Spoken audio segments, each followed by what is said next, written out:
what I had in mind was this, that I need, or rather, I would like to have a better view in my head of what Ark and Agent One do when it's not like just before a fight, you know? Okay. Some notion of how they have, set up a life for themselves, however badly, and probably with, somebody's dedicated help. Um, you both have dependent non-player characters, but that doesn't mean they're the only people in your supporting casts. Right, right. You can certainly tell me, this is where I live, this is where I go, this is what I do, um, that kind of thing for each character. All right. Um, so I'm kind of interested in that. So whoever's got any ideas about that, let me know.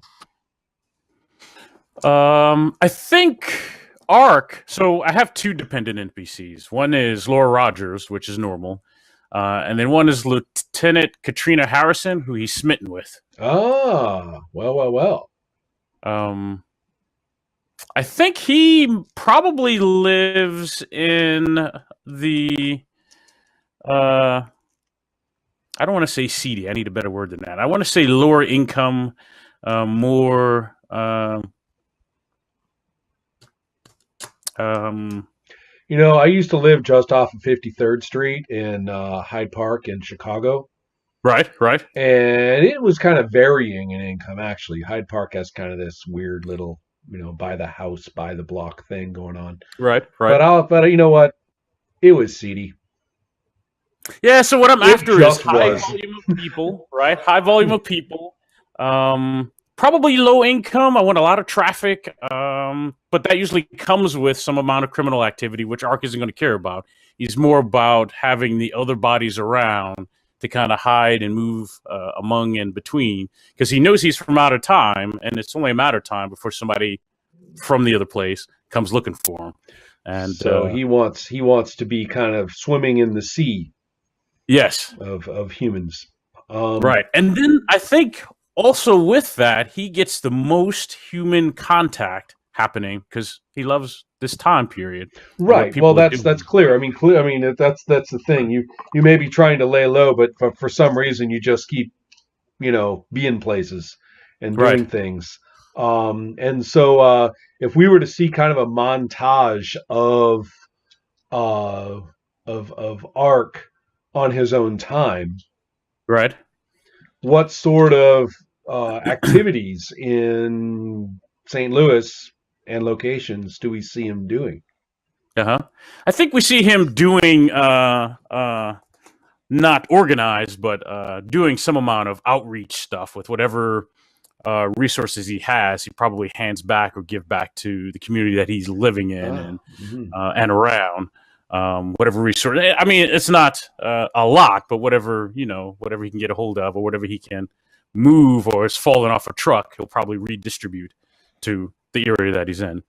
He's That's actually kind of interesting. So there you are working with a police department, and yet on kind of a casual day-to-day basis, you're doing all these informal economy things.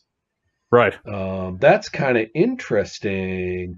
That brings me to this relationship or with Katrina.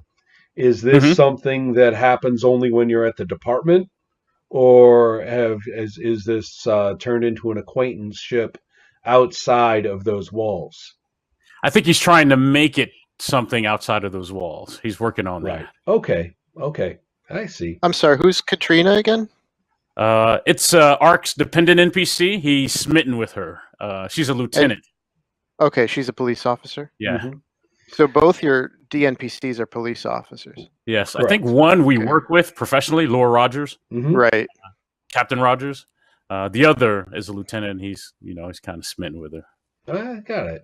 Well, I'm gonna give a little thought to Katrina, obviously, and the so Mark, how about you?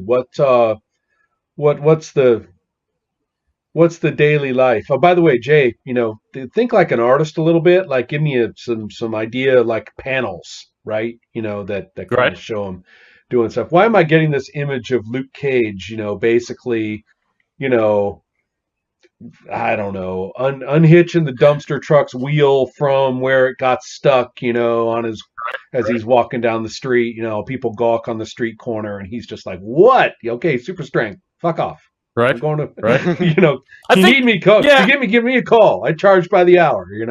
right. I So, think I'm a little more incognito about that. I think okay, folks will find, a box of right, foodstuffs, right? right, And okay, where did this come from? And they'll grab those things, or right stuff like that. right. I don't need the banner or the recognition. I probably leave things where I know folks are going to get them, as I have the things to give out and give away.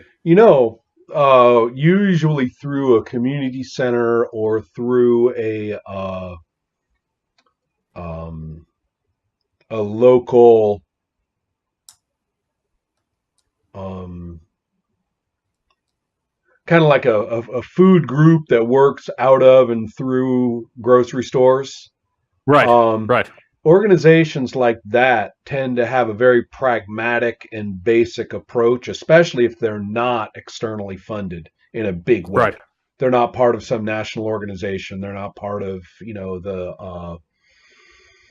so they're not part of some, some good-hearted, broad-minded effort from across the city. It's actually just people on the ground who are trying to keep things organized in their own lives. Right. And so any number of those kinds of organizations, I figure you're probably savvy enough to have pretty much made yourself a friend to at least a couple of these. That sounds good. I like Yeah, it. yeah, seems kind of, and so, yeah, that's kind of interesting. You're probably getting a view of the police from this community that you're in that is an interesting contrast or parallel view with what you get and hear at the department. I would agree. Yeah. I would agree. Um, And I think I trust the community view over the one that I work in. although have it to is, choose. I've characterized Captain Rogers as being an unusual, definitely an unusual duck in that she actually looked at some numbers and read a couple books and, thought about her own life and then said, hey, wait a minute, we should demilitarize. Right. And has got absolutely nowhere until you two showed up. So, although demilitarizing by relying on superhumans wasn't really exactly what she had in mind, but at the moment it's giving her some traction, so she's running with it. You okay? Oh, sorry about that. No, I was trying to be quiet because I didn't know. Oh no, we're still live. So. All right, it's okay. All right, cool. They're more around. Yeah, no, they are. Yeah. Sorry. No, that's all right. It's not like yeah, we approve. We approve. Let's see. So so I was saying that so Laura Rogers wasn't exactly thinking in terms of getting superpowered support for her efforts. That's not exactly an ideal solution. If you're actually trying to demilitarize a police effort in an urban environment, then you're going to have to be working. It's a pretty long-term project. Right. But so at the moment, though, your participation is giving her a lot of traction, a lot of voice, a lot of a lot of possible effectiveness that she was not getting otherwise. So so it's a good idea. She's basically running with it. That's the hand she's got right now. So okay, cool. Now Mark, Agent One, we know lives with the apartment, kind of the apartment building, right? That's managed by his DNPC, right? Yeah, I mean, I never thought of it as an apartment building that she managed, but Oh, okay. the image that popped into my head was like a brownstone or something like that. I mean, I don't know if they have those in No, Kansas City. Yeah. They do. They do. Mhm. So something like that, where she used to live there with her now deceased son, and Agent One lives in either now he's renting that room or something like that, and I just had an image of him just like the house itself has just it's a little run down. It's probably a little cluttered with stuff because Florence, probably ever since her son died, probably just, like she hasn't been paying as much attention to it, and she Right. probably doesn't have time because she's older. So a lot of his time is spent just kind of helping to fix up that house and like taking junk out and doing stuff. And when he's not doing that, I imagine more of that kind of Luke Cage thing, like not necessarily walking around very openly saying, "Hey, I've got superpowers," but he's observing the world because he knows Right. so little about it. So he's kind of Right. observing the neighborhood. If he can inconspicuously help, he'll do that. Right. Like that image of, the truck that's stuck and just kind of lifting it really quick so it can move, but not Right. in Yeah. such a way that Exactly. he's like, Going "Check over, me lean out," against it. Pulls up the wheel. Hey, it's loose. He just kind of walks along. Yeah. All right. Yeah, So yeah. like when he's in his, he puts on his pea coat and the cap and then the dark glasses so that his eyes can't be seen, and now he's walking the neighborhood. He's Sure. observing stuff. Mm-hmm. Cool. Well, it's all still quite baffling to you at this moment. Yeah. But Florence has a social life, and so however limited it may have become recently, and so word's kind of gotten around that you're staying there, and good. Okay, I'm getting sort of an idea there. Now, as far as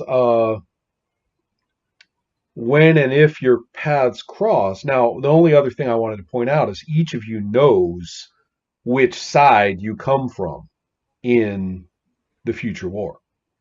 Yes. Right. So you're from opposite sides. Right. And I've already basically presumed that your characters have at least come to terms with that. We didn't need a great big, at least not until we feel like a flashback. We haven't needed to depict that particular, shall we say, gentleman's agreement.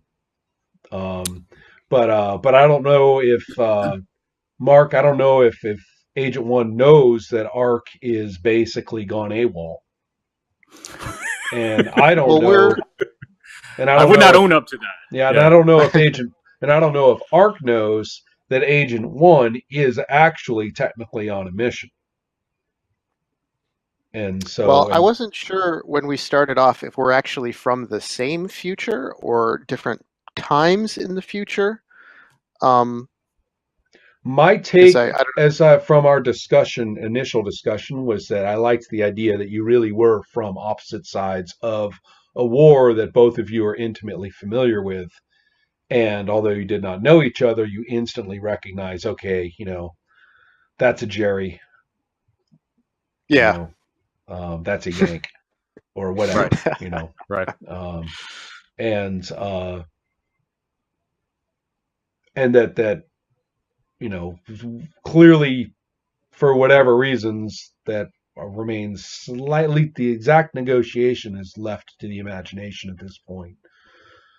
But, clearly you both recognize that neither of you is about to kill the other, and that both of you, are reasonably committed to your lifestyles here.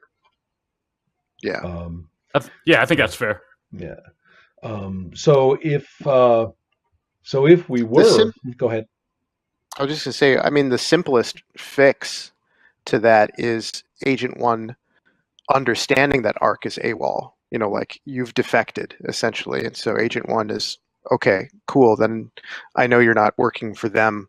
Whoever, whether that's Mother Necessity or just some other side, and maybe there were multiple sides or something like that. But knowing that Ark has basically abandoned the war.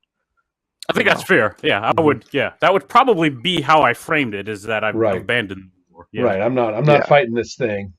Right. But yeah, and other than that, the only other thing I could say is that at least if you've interacted with Agent One a certain amount, you've at least possibly noticed that he seems a bit. Someone obviously did a very, very bad job on briefing. So something's up with the way he's interacting.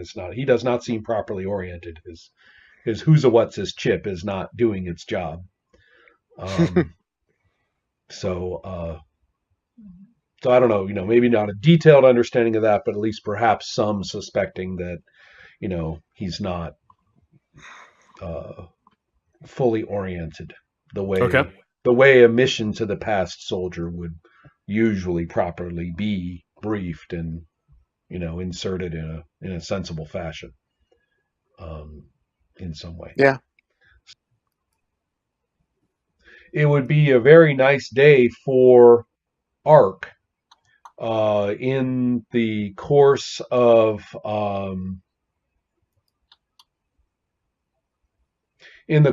having teleported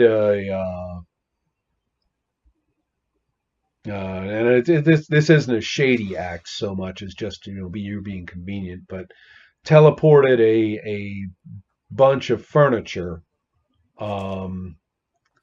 I can say from experience that trying to donate your furniture to people who may need it and otherwise not be able to get it is an extraordinarily difficult job. Mm-hmm. And you would think it wouldn't be very hard, but it's really, really freaking hard to get that stuff out of your house and over to the place where people can buy it. Especially if you don't want to do Salvation Army or some other fairly compromised chain type place. You want to go to some, local place and they just don't have the people, to Right. haul stuff like a bed. They just don't have it. Right. So, therefore, your ability to flit, turns out to be incredibly useful. Not as though you're letting anybody see it, but somehow you get, the right person to the right place when it was otherwise completely impossible and nobody could call anybody and make it work. Gotcha.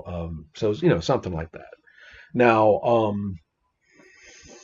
I'm figuring you're probably sharing a cup of coffee with the people. It's cold, it's February.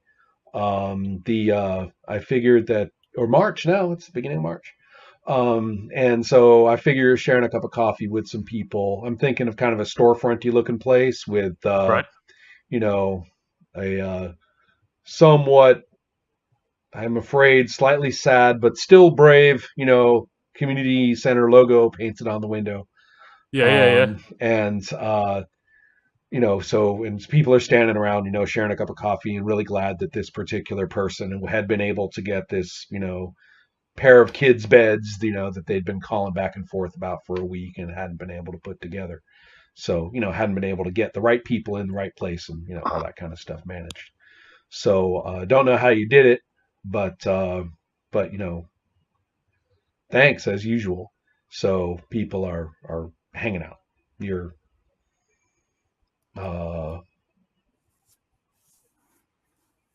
this is something you do. So I imagine it would be a bit of a surprise to you that a sedan pulls up and and Katrina, who's driving it, gets out. Right. Every single person you're currently interacting with suddenly finds something else to do very quickly. Right. And so they know that kind of sedan and that kind of walk that she's got, Gotcha. 2-3 blocks away, and and they just don't really need to have this conversation, And so Right.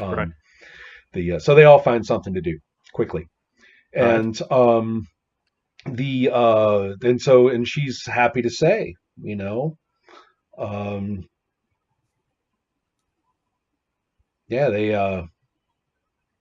Laura told me I might find you around here.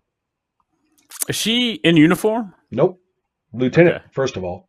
They don't All right. really care. They don't really have uniforms particularly, unless you want to talk about a certain socio-political look, which she certainly has. All right. Perfect. Right. Perfect. But yeah, other, to any number of people looking at it, she's just a, working middle-class woman in a car. All right. So assuming I understand why my people scattered, I will raise my hands like this, Mhm. and I'll put them slowly back behind my head like that. And I'll wait till she gets closer, and I'll say, "Hey, so my friends around here, they don't know that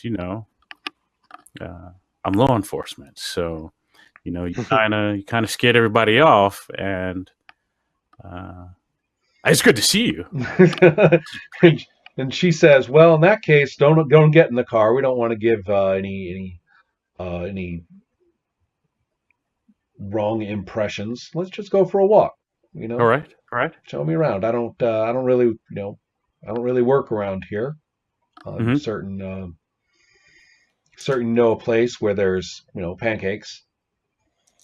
Um, Yeah. That an IHOP is, and like most cities, it's probably an older building, kind of run down a little bit. But that's where we go. I stay on the main streets right. and walk her to an IHOP. Okay. On en route, I'll ask what she's what brings you out over here? What's going on? Is this Well, work? she says a little bit of work. There's some questions that I have about some of the events you've been involved in, and then also, um, yeah, I just got to thinking that uh, I just got to thinking. I was interested in your perspective. I was interested in some things you might have to say. Be interested in what you've been seeing. Um, Laura's kind of got the right idea. I think that maybe different eyes on what we're doing is a good thing.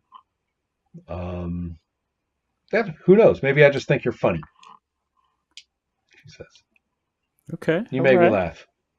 all right. Uh, Now, at the same time, the um, so at the same time, I figured that Agent One is doing sort of more of a daily job right, at the building. right, Daily work at the building. Things that have to be taken care of, things that need to be managed. At the maybe there's just an ongoing removal of all that beat up stuff in storage down below the building, and it's just all got to get hauled out. Kind of periodically. right, Um, this is the day the dumpster came. The dumpster that you can rent to stick in front of the place. right. I'm talking about Agent One, Mark. I'm talking about your character now. Yeah, which building are you talking about? I'm talking about Florence's building. Okay. So when I'm talking about all the stuff that's in storage in the downstairs and is been kind of marinating there for a long time, and it's basically a whole lot of labor to just haul all that stuff out. And and the day finally came. I mean, the city garbage can't take care of this, and this is a bunch of hassle. And so thing to do is just rent a dumpster and pile it in there. So this is the day. This is the day when you're hauling this stuff out, and you're super strong and probably lift all of it. But that's not the same as hoisting it up the stairs. Narrow stairways and taking it Right. around and about and all that stuff. So it's taken you a while. Um, the the funky thing that happens is that you are now you see that all kinds of things in the vicinity, the trees, the corner of the dumpster, the edges of the building, um, some of those wrought iron fences that they've got running along the sidewalks, all sorts of things that are fairly solid and fairly vertical are looking interconnected with, this just started like a second ago, looking interconnected with a bunch of filaments and fine technological looking strands. It's almost as though a huge spider had come along and just spun all these crazy multiple direct. It's not like a web, like a two-dimensional structure. We're talking less like all these strands crisscrossing everywhere.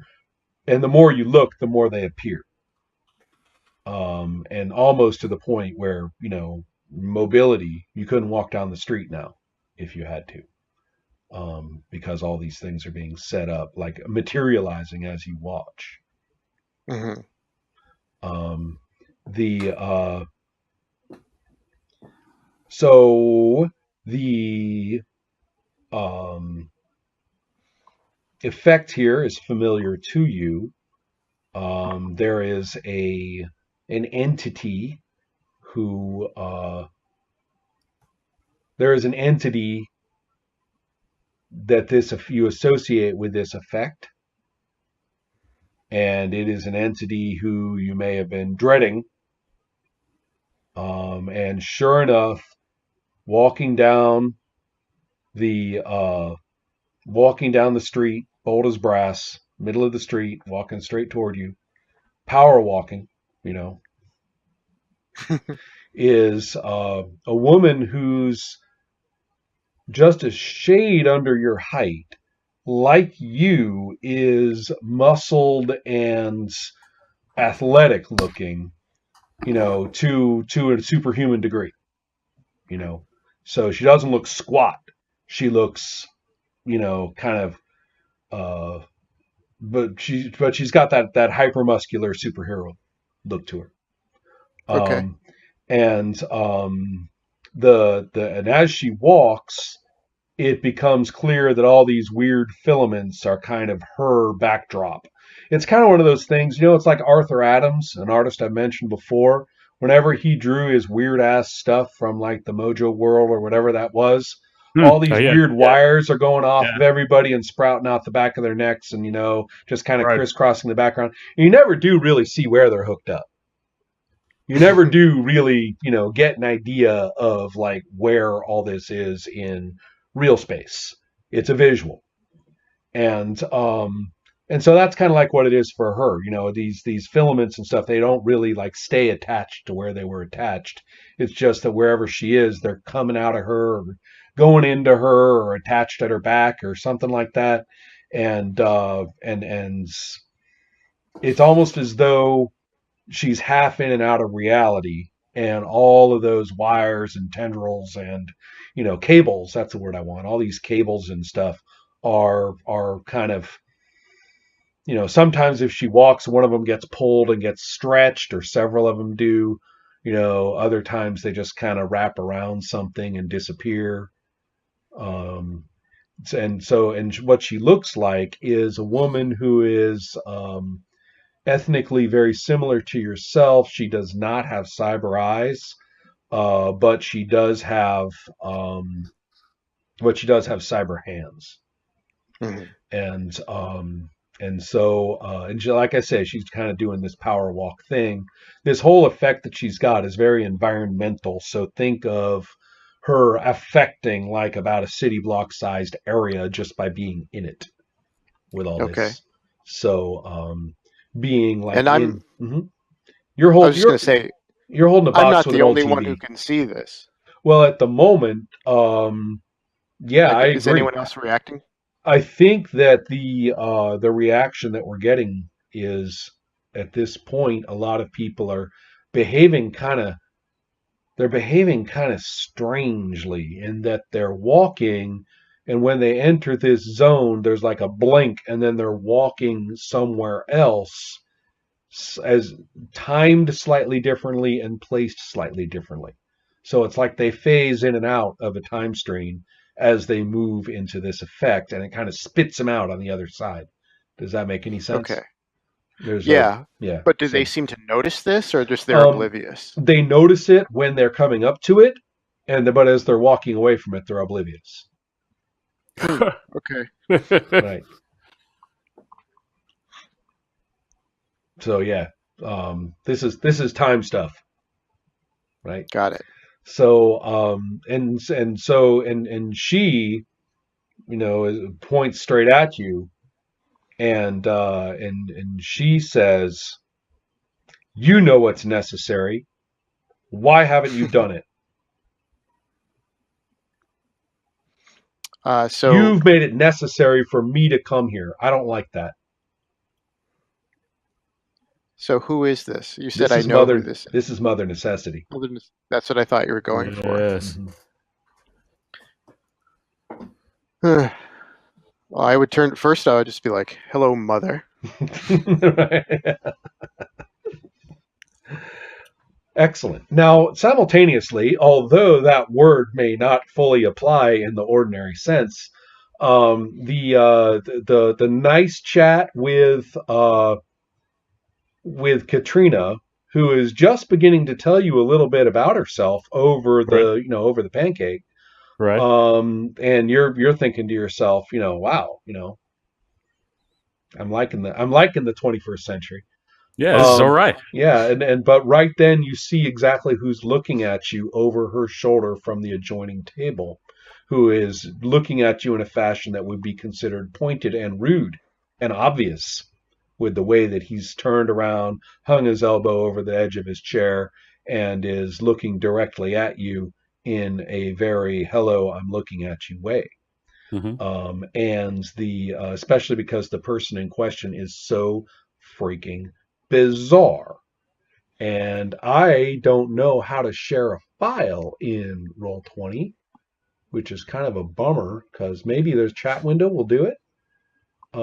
Can I?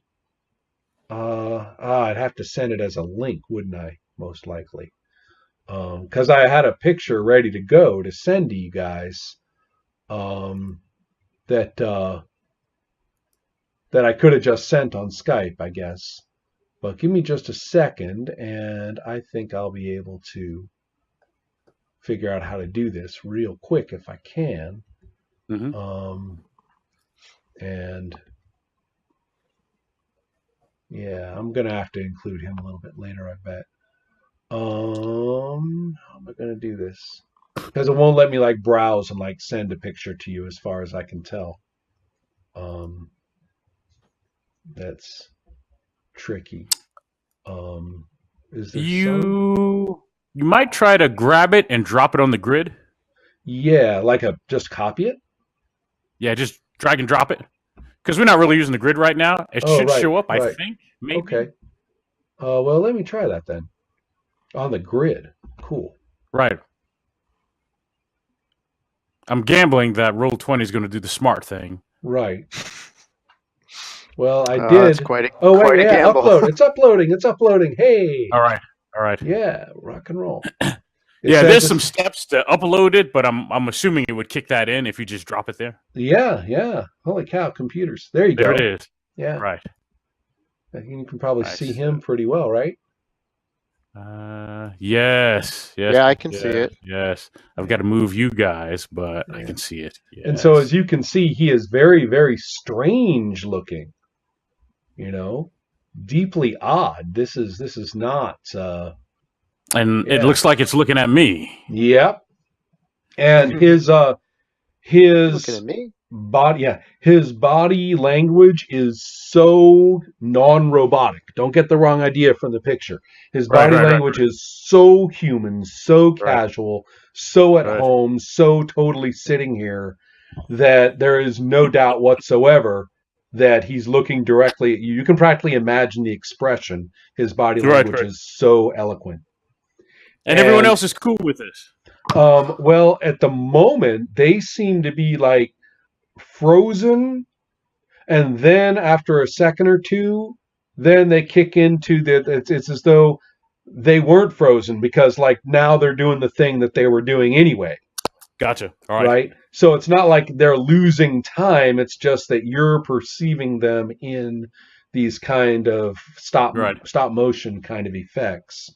And he looks at you and he says to you, "It's time." And this is a little bit alarming because this is the timekeeper. Okay. And the timekeeper is, shall we say, an anomaly hunter. Woo. Yeah. Yeah, that makes sense. And he is just like Mother Necessity is actually on Agent One's side, or is actually a the Timekeeper is showing up, and the Timekeeper is kind of on your side, but is there to make sure that he's uh, kind of a quality control or security officer for your side. Okay. In the sense that activities and operations that do damage to the time stream, his job is to make sure that doesn't happen. Gotcha. And when he has superior authority, he actually has rank that's orthogonal to the ordinary chain of command. Okay. So yeah, he can tell field captains what to do. And Mother Necessity is more like in the chain of command on your side, but very high, very much. She is a hands-on policy maker for the, she's somebody who's very much in charge of your military time war operations. And as her name implies, her job is to determine what is necessary anywhere in the time stream, and since it's necessary, make it happen. One would say, what a terrible coincidence, what a ridiculous contrivance that the two of them would appear at the same moment in our current storyline. Fortunately, your intelligent writer is far, far too careful to have that be as the ignorant and naive would call it, a coinkydink. Fair enough. I just want to make clear. So the Timekeeper is on Ark's side, or the side that Ark was on Right. in the war, as is Mother Necessity. No, Mother Necessity is on your side. Oh, okay. But she's like the one in charge. Like she's Generalissimo. Well, I don't know about like the whole freaking military. It's not like she's the head of state or something. But as far as your whole division of operations is concerned, yes. Okay. Got it. Okay, and so you're asking just what's the immediate reaction? I am. Well, like I said, I would look at her and say, Right. Hello, Mother. It's a little, being a little cocky, but saying, right. And she, if I remember correctly, she was asking me, why did I bring her here? No, she was saying, you made it necessary for me to be here, and I don't like it. Did I? Causality is as they say around here, causality is a bitch. Did I force you here, or did you force me here? Aha. It's hard for me to tell, to be honest. Mm-hmm. That's her response is at first serious. She stops, and so she's not going to be like aggressively striding toward you. She'll just stop in kind of a slightly, arrogant standing pose, and look at you and say, none of that explains why you haven't performed your mission. I'm having difficulty. It's the knowledge that you tried to give me, it's spotty. I'm just trying to do the best that I can. I feel like I'm helping, but if you can give me more direction, something got confused when I came back, and I'm having a hard time seeing the big picture. Really, she says. Let me help. Great. Ooh. It doesn't sound like help. She some kind of looping cable out of nowhere, kind of comes to her hands and, slithers through her hands, and various other rustling and beeping or something occurs in all of her gear, and she says, "Well, that's strange. How could that have?" She's looking a little bit more. She's not looking hostile anymore. Something's kind of interesting her. She's like puzzled and gives you a somewhat sympathetic look and says, "You must be so confused. Let me." Just at the same time that the time, what do you do with the timekeeper, Jay? I'm assuming I can interact with him and not throw off. I'm not going to be looking like a crazy guy talking to someone that everyone else can't see. Now, who's playing the world and who's not? All right, so if everyone else is still aware of me, I will ignore the timekeeper. And I will try to make some space so I can get Katrina. Wow, I'm stuck. Mm-hmm. Yeah, I will ignore the timekeeper. I assume he knows better. All right, I'm interacting with the regular folks, and I will continue my date with Katrina. Got it. All right. Then he's standing instead just behind you, and he says, and leans his head down and says, "No, really, it is time. You have a right. There's a right place and a right time to be, and you're not in it. So here, come with me, and we can keep this all by the book. Maybe a little citation, maybe a little re-education. Nothing too drastic. I can be lenient to my reports." I'm assuming he's talking almost through like a weird stutter stop, not hearing it right. Katrina's saying, "Ark, are you all right?"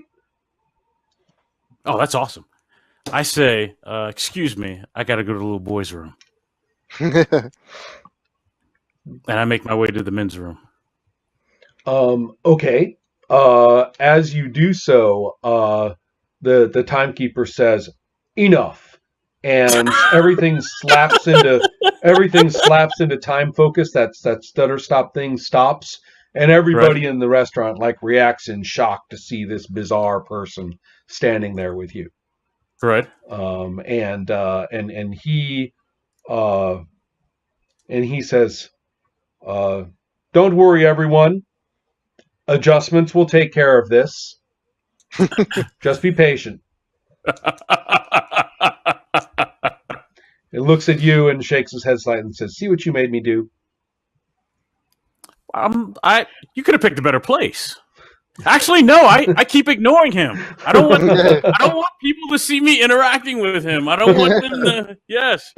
And so, in fact, is he looking at me? Oh, he's walking next to you now. I mean, he's confronting you. He says, "It's so simple. Just take my hand." So I scream like I'm being hurt, right? And I fall down, right? And then I teleport out. All right. Where are you going to go?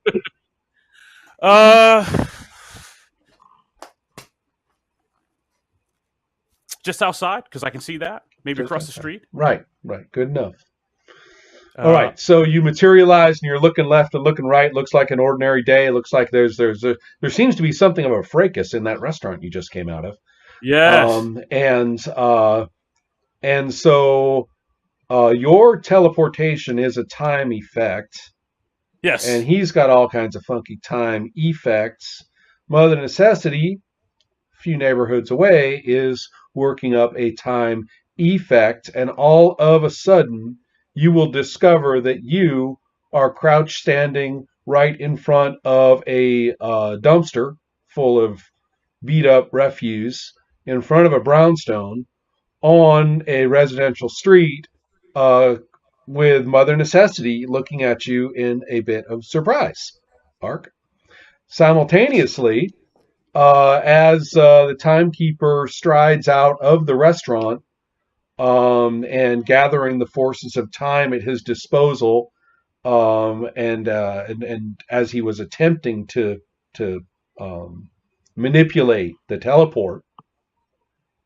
And time reverses, starts up again, blinks out, and starts up again as he's attempting to control it. And wham! It instead of Ark, it's Agent One standing in front of him. So we've just switched places. Right. Do I know Mother Necessity? You don't know exactly who she is, but you know a badass from the other side when you see one. Gotcha. That's fair enough. The Timekeeper Same is a question. bit. Well, the Timekeeper is more of an individual legend. He's Okay. kind of like the Inquisitor. And has been notable for caring more about the integrity time than sometimes he does about his own side. Although that may be just a rumor. Okay. But he is feared. All right, let's do it. I have time for that. Excellent. So the first dexterity we're looking at is 26 on the part of the Timekeeper. And so That's great. yes, and his first action, his statement when he's looking at you is very much a matter of almost a blurt. At Agent One, just a blurt of, but you should be here, and gestures, as if when he says here, he means what he's indicating by the gesture. And so he's making his attack on you, and rolls an 8, which definitely hits you, in which he catches you in a time loop so that whatever you try to do is you start over again. So it's actually nothing more. You're probably getting pretty sick of these. But nothing more than a 3-point entangle thrown on you, which isn't very big, but it's caught you for a sec in that. Okay. So that's your deal. Next up, I believe, is over there is Ark. At 23? Yep. I immediately slow time on that powerful figure from the other side. Okay, what do you mean by that? So I throw my entangle on. You're doing the same thing the Timekeeper just did. I'm doing the same thing, yes. All right. Well, then you're going to need to hit her if you do that. And so that's going to be that CV. So give me a roll. I know the CV you're shooting at, so just tell me the roll. What's your CV? All right. Mine is 8. 8. 8, 6, 9. So I rolled a 9. My OCV is 8. That's not a problem. A 9 hits. And so, yeah, you've caught her in one of those. Let me roll the body. It's a 5 defense, and ooh, that's awful. 1, 2, 3, 4 body. Okay, so basically, you guys have done that action. The next person to go is either Mother Necessity or Agent One, and let's just go to Agent One, as long as we're enjoying the crisscross. No, I'm good with effects. Clearly the artist's panel construction is having a blast showing the simultaneity, of this stuff. So, so Mark. So when the Timekeeper said you're supposed to be here, was he addressing me? Like, yes, he I'm was. Supposed Absolutely. To be here? Okay. I mean, well, yeah, but he's not referring to here. He's referring to the place in the space-time continuum that he's trying to slap you into right now. Right. Okay. You're so off, it's not man. You're here. You are off. You're supposed to be here, not there where you stand. Right. Got it. So the entangle is a time effect. Right. Is this something I can physically break, or? Yeah, you can. Okay. It just means interacting with the here and now as if it were the here and now, and that resists, by definition, his attempts to phase you out of that. Lock Phase you yourself into out. use Newtonian physics to your advantage. If you have motion in mass in this spot, you're here. Okay. So I'm gonna break out. Is that just I just roll my strength? Yep. Just Mm-hmm. Yeah. okay. 4, 4. Now, Oh, by the way, just Jay, that Uh-huh. entangle, was that your from your gadget pool? no, that's from my temporal stream abilities, but my elemental control. But it is time based. No problem. I get that. The point is I'm after is endurance. Yes. No, Right. I have it marked. Excellent. So, and Agent 1 will also be. I will also spend endurance, and so will over here with the timekeepers. So Okay, I did 9 body to the entangle. you stride right out of it like it was nothing. It disintegrates. Nice. Yeah. So you've, as far as I'm concerned, that was your action, but it was definitely not. Things seem to remember there's a rule around here of what happens if you explode an entangle with twice its body, whether you even break stride. So I'm trying to Yeah. think about whether I don't you know have. if I think in later editions I thought it was just casual strength. Like if you can bust something with casual strength, then it doesn't count. But Right. I rolled my full strength because I wasn't sure Right. what I was up against. Okay. So good enough. Yeah. So Yeah. basically that's your deal. You're proving very anomalous is what's going on here. And so not that your strength is like a time effect. You really are just that strong, but the more you do stuff here in this time and in this place, the more you are a part of it. Yeah. So, okay. Yes. If Go ahead. if I can do anything, I mean, if I can at least say something as I do that, I would deliver a line because he said, "No, you're supposed to be here," and I would, bust through. Yeah. Oh yeah. His entangled thing. Yeah. And just go, "I'm right where I'm supposed to be." That's a presence tag. Okay. You've displayed your power. You've done something dramatic. That's 2 extra dice. You got yourself your 15, I believe. So that's 5 dice total. Okay, here I go. Neither of these individuals is low on presence, but it's always nice. What the heck? It's in Yeah. genre. Okay, so that's 10, 16. 16. Good enough. All right. Yeah. Timekeeper's got himself that. Right. So, good enough.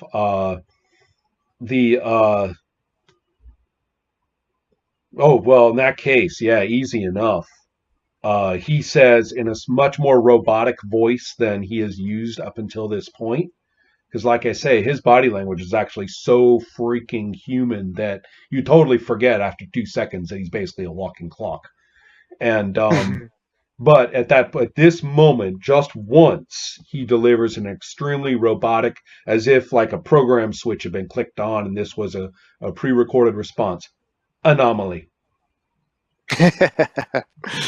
Got it. And so then it's Mother Necessity, who also has been trapped in an entangle. And in her case, this is actually sort of an interesting thing.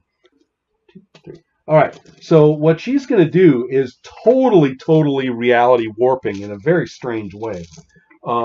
First of all, I believe with 9 body waxing your entangle almost identically to what Agent 1 just did to the timekeepers, but it's a totally different effect. Every single person on this block, of which there are at least 6 or 7 visible, if not immediately there, but every single person does something a little strange. Like just picks up and sets down a trash can lid. Reaches over and goes, does a vibrate on a car antenna. Sits down, takes off their shoes, and keeps walking, holding their shoes. Everybody does something utterly casual, harmless, and completely off base. Right. And what happens is every one of those things dials back time by a microsecond. With 6 or 7 of those happening at once, what you get is like this rapid fire montage of things kind of resetting, and then she's walking as if the entangle had never hit. So what she just did was have everybody behave just a little bit differently than they should, setting time up to do what she wanted. All of the causality of you trapping her in that is gone. Gotcha. Right. And so you may be interested to know that was an energy blast of 10d6. So she can do a whole lot more with that effect than just stepping out of an entangle. All right. So the energies in question are phenomenal. The kind of time effects that you do are energy costly. And she just blew a wad. If the timekeeper saw that, he'd have a coronary. Mother necessity. And you're like, nice. What did you just do to time and space, lady? You're not supposed to do that. You know how many regulations you just broke? And her answer, of course, although she's not talking right now, would be, it was necessary. It was necessary. Yeah. A little bit of time fun to be had. Very, very, very different powers for each one of them. They're each built very strangely. And so I'm looking forward to this. I think I want my guy back. She will say one thing. She will identify you by rank and by status. In fact, she'll even say, she'll rank, name, anything else official. She'll just rattle it off, just saying it out loud, telling you she knows exactly who you are. Right. And then, just like the timekeeper got rattled a second ago looking at Agent 1, then she blinks and she looks for the first time since we've seen her, totally rattled for a second, and says it as a question, not an assertion, a question. She says,